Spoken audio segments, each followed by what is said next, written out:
ध्यायी अंतरीच्या सुखे काही बडबड वाचा मुखे, विधी निषेध उर फोडी जव नाही अनुभव गोडी, वाढे तळमळ उभयता नाही देखिले अनुभविता, आपुलाल्या मते पिसे परी ते आहे जैसे तैसे, साधनाची सिद्धी मौन करा स्थिर बुद्धी, तुका म्हणे वादे वाया गेली ब्रह्मवृंदे. हृदयातील म्हणजेच आपल्या अंतरातील हरीचे ध्यान करा. मुखाने व्यर्थ बडबड करण्यात काय अर्थ आहे? हरीचे सच्चित आनंदाची जोपर्यंत अनुभूती येत नाही तोपर्यंत विधी निषेधांच्या चक्रात फिरून डोक्याला फार त्रास होतो.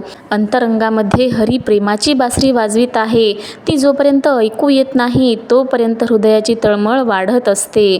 मनुष्य आपल्याच विचाराने भारलेला असतो, त्याचप्रमाणे वागतो, त्यामुळे त्याची प्रगती होत नाही. तो आहे त्या स्थितीत राहतो. तुम्ही मौन धारण करा, हरीचे चिंतन करा, बुद्धी स्थिर करा, यातच सर्व साधनाची सिद्धी आहे. तुकाराम महाराज म्हणतात, विविध तऱ्हेचे व्यर्थ वाद करून काही ब्रह्मवृंद वाया गेलेले आहेत. कुशळ गुंतले निषेधा, वादी प्रवर्तले वादा, कैसी ठकली बापुडी दंभ विषयांचे सांकडी, भूस उपनोनी केले काय, हारपले दोन्ही ठाय, तुका म्हणे लागे हाता, काय म्हणथिले घुसिळता. शब्दशः अर्थ करण्यात मीमांसक गुंतलेले आहेत, ते विधी निषेधाच्या फेऱ्यात सापडतात. सांख्यवादी आहेत, ते नेहमी खंडन मंडनाच्या वादात गुंतलेले असतात. दंभाच्या संकटामध्ये बापुडे फसलेले असतात. धान्य पाखडताना धान्य टाकून दिले आणि भुसा तर वाऱ्यावर उडून गेला तर मग दोन्हीचे नुकसान. तुकाराम महाराज म्हणतात, लोणी काढल्यानंतर ताक घुसळण्यात काय अर्थ आहे? संतांची उच्छिष्टे बोलतो उत्तरे, काय म्या गव्हारे जाणावे हे, विठ्ठलाचे नाम घेता नये शुद्ध, तेथे मजबोध काय कळे, करी तो कवित्व बोबडा उत्तरी, झनी मजवरी कोप धरा, काय माझी याती नेना हा विचार, काय मी ते फार बोलो नेने, तुका म्हणे मज बोलवितो वेद, अर्थ गुह्य भाव तोची जाणे. मी माझ्या अभंगातून जे काही बोलतो ते पूर्वी झालेल्या महान संतांनी सांगितलेले आहे.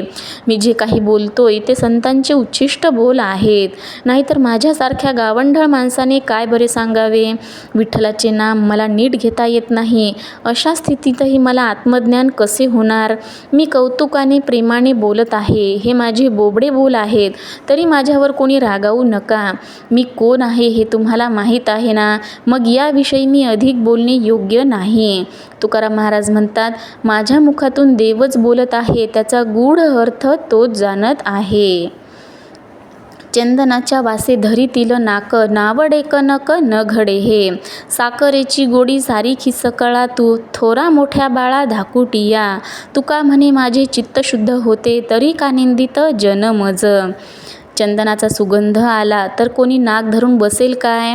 कणक म्हणजे सोने कोणाला आवडणार नाही? असं होईल काय? साखरेची गोडी लहान अथवा मध्यम किंवा थोर वयाच्या लोकांना सुद्धा सारखीच असते, म्हणजे ती सगळ्यांसाठी गोडच असते. तुकाराम महाराज म्हणतात, माझे चित्त जर शुद्ध असते तर लोकांनी माझी निंदा कधीच केली नसती. तुझ ऐसा कोण उदाराची रासी, आपुलेची देसी पद दासा, शुद्धहीन काहीन पाहासी कुळ, करीसी निर्मळ वास देही, भावे हे कदान्न खासी त्याचे घरी, अभक्ताच्या परी नावडती, नव जासी जेथे दुरी दवडिता, न येसी जो चित्ता योगी यांच्या, तुका म्हणे ऐसी ब्रीदे तुझी खरी, बोलतील चारी वेदमुखे. हे प्रभू, तुझ्यासारखा उदार दाता या जगात कोण बरे आहे? तू दातृत्वाची एक मूर्ती आहेस. तू आपल्याला स्वतःचे स्थान आपल्या दासांना देत असतोस. तू आपल्या भक्तांचे कुळ शुद्ध आहे की अशुद्ध आहे हे काही न पाहता त्याच्या निर्मळ देहात वास करत असतो. त्यांच्या घरातले साधे सुधे अन्न तू मोठ्या प्रेमाने खातोस, परंतु जे अभक्त आहेत त्यांच्या घरचे मिष्टान्न देखील तू खात नाहीस, ते तुला आवडतही नाही. प्रेमळ वैष्णवांच्या घरातून तू काही केले तरी जात नाहीस, पण अहंकाराने योग साधना करणाऱ्या साधकांकडे काही केले तरी तू येत नाहीस.